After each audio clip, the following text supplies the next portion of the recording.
انشاءاللہ سورہ بقرہ کی آیت نمبر 4 اور 5 کی تلاوت اور اس کی تفسیر سماعت فرمائیں گے، تو توجہ کے ساتھ سنیے گا۔ بسم اللہ الرحمن الرحیم والذین یؤمنون بما انزل الیک وما انزل من قبلک وبالآخرة هم یوقنون۔ ترجمہ کنز العرفان۔ اور وہ ایمان لاتے ہیں اس پر جو تمہاری طرف نازل کیا اور جو تم سے پہلے نازل کیا گیا، اور وہ آخرت پر یقین رکھتے ہیں۔ اس آیت میں دو وصف بیان کیے گئے، ایک تو جو ایمان والوں کی طرف کتابیں نازل کی گئیں پچھلے انبیاء کرام کی اور قرآن پاک، اس پر بھی وہ ایمان رکھتے ہیں، اور دوسرے نمبر پہ وہ عقیدہ آخرت پر وہ یقین رکھتے ہیں۔ والذین یؤمنون بما انزل الیک، اور وہ ایمان لاتے ہیں اس پر جو تمہاری طرف نازل کیا گیا۔ اس آیت میں اہل کتاب کے وہ مومنین مراد ہیں جو اپنی کتاب پر اور پچھلی تمام آسمانی کتابوں پر اور انبیاء اکرام علیہم السلام پر نازل ہونے والی وحیوں پر ایمان لائے اور قرآن پاک پر بھی ایمان لائے۔ اس آیت میں ما انزل الیک سے تمام قرآن پاک اور پوری شریعت مراد ہے۔ یاد رکھیے کہ جس طرح قرآن پاک پر ایمان لانا ہر مکلف پر فرض ہے، اسی طرح پہلی کتابوں پر ایمان لانا بھی ضروری ہے جو گزشتہ انبیاء کرام علیہم السلام پر نازل ہوئیں۔ البتہ ان کے جو احکامات ہماری شریعت میں منسوخ ہو گئے ہیں ان پر عمل کرنا درست نہیں ہے، لیکن ان کو ماننا یہ ضروری ہے۔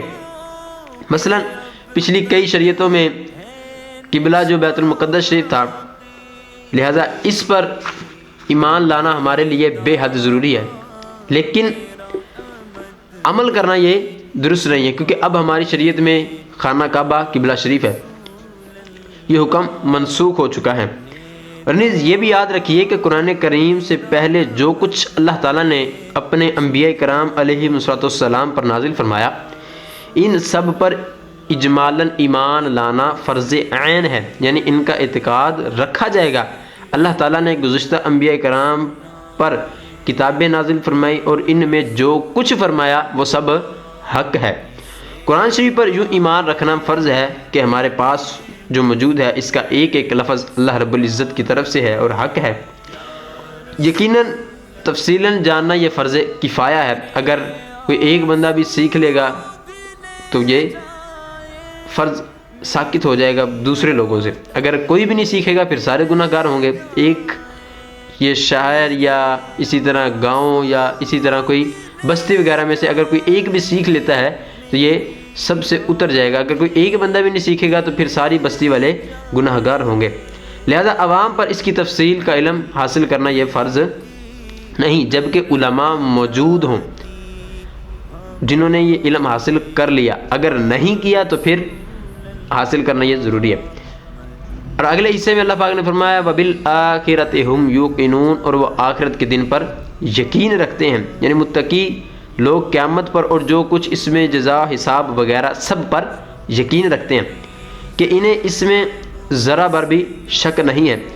اس میں اس بات کی طرف اشارہ ہے کہ یہودیوں اور عیسائیوں کا یہ عقیدہ تھا کہ درست نہیں تھا، اور ان میں سے ہر ایک کا یہ عقیدہ تھا کہ ہم جنت میں چلے جائیں گے، اور یہودیوں کا عقیدہ یہ تھا کہ اگر بالفرض ہم جہنم میں چلے بھی گئے تو تھوڑی دیر کے لیے، تھوڑے دنوں کے لیے، تھوڑے وقت کے لیے ہم جہنم میں جائیں گے پھر جنت میں آ جائیں گے۔ اور اس کا ذکر اللہ رب العزت نے سورہ بقرہ کی آیت نمبر 111 میں ذکر کیا، اور خصوصاً یہودیوں نے۔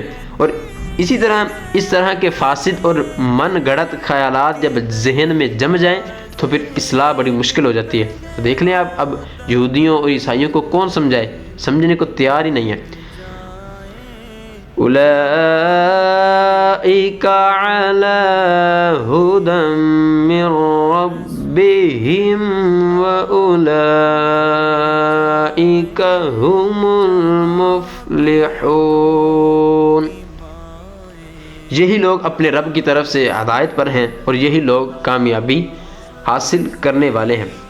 ہم المفلحون یعنی جن لوگوں میں بیان کی گئی صفات پائی جاتی ہیں، جو پیچھے تمام صفات گزری کہ وہ نماز قائم کرتے ہیں، ہمارے دیے ہوئے میں سے رزق صدقہ کرتے ہیں، اور اسی طرح آخرت کے دن پر ایمان رکھتے ہیں، انبیاء کرام پر ایمان رکھتے ہیں، جو سارے پیچھے اوصاف بیان ہوئے، ان میں سے وہ جن میں صفات پائی جاتی ہیں اور اللہ کی طرف سے ہدایت انہیں دی گئی ہے، اور یہی لوگ جہنم سے نجات پا کر جنت میں داخل ہو کر کامیابی حاصل کرنے والے ہیں۔ یعنی یہ متقین لوگوں کی آخری آیت میں خلاصہ بیان کیا، جو پچھلی جو وصف بیان ہوئے ہیں، اگر ان میں کوئی بندہ ساروں میں عمل کرتا ہے تو وہ کامل ایمان والا ہے۔ یاد رہے کہ اس آیت میں فلاح سے مراد کامل فلاح ہے، یعنی کامل کامیابی متقین ہی کو حاصل ہے۔ ہاں، اصل فلاح ہر مسلمان کو حاصل ہے، اگرچہ وہ کتنا ہی گناہ گار کیوں نہ ہو، کیونکہ ایمان بذات خود بہت بڑی کامیابی ہے، جس کی برکت سے بہرحال وہ جنت میں تو داخل ہوگا، اگرچہ عذاب نازل ہونے کے بعد، عذاب نار کے بعد اگرچہ وہ جنت میں چلا جائے گا، لیکن یہ ایمان بہت بڑا ایک کامیابی ہے۔ تو اللہ سے دعا کرتے ہیں کہ مولا جو کچھ ہم نے آج کی تفسیر میں سیکھا کہ جس طرح انبیاء کرام پر ایمان لانا ضروری ہے، اسی طرح پچھلی کتابوں پر ایمان لانا ضروری ہے، اور اس کتاب پر ایمان لانا ضروری ہے۔ اللہ تعالیٰ سے دعا کرتے ہیں کہ مولا اس پر بھی اور پچھلے تمام انبیاء کرام، ان کے صحیفوں، ان کے وحیوں پر، سب پر ہمیں ایمان رکھنے کی توفیق عطا فرمائے اور ثابت قدمی عطا فرمائے۔ آمین بجاہ النبی الامین وصلی اللہ تعالی علی خیر خلقہ محمد وصحبہ اجمعین۔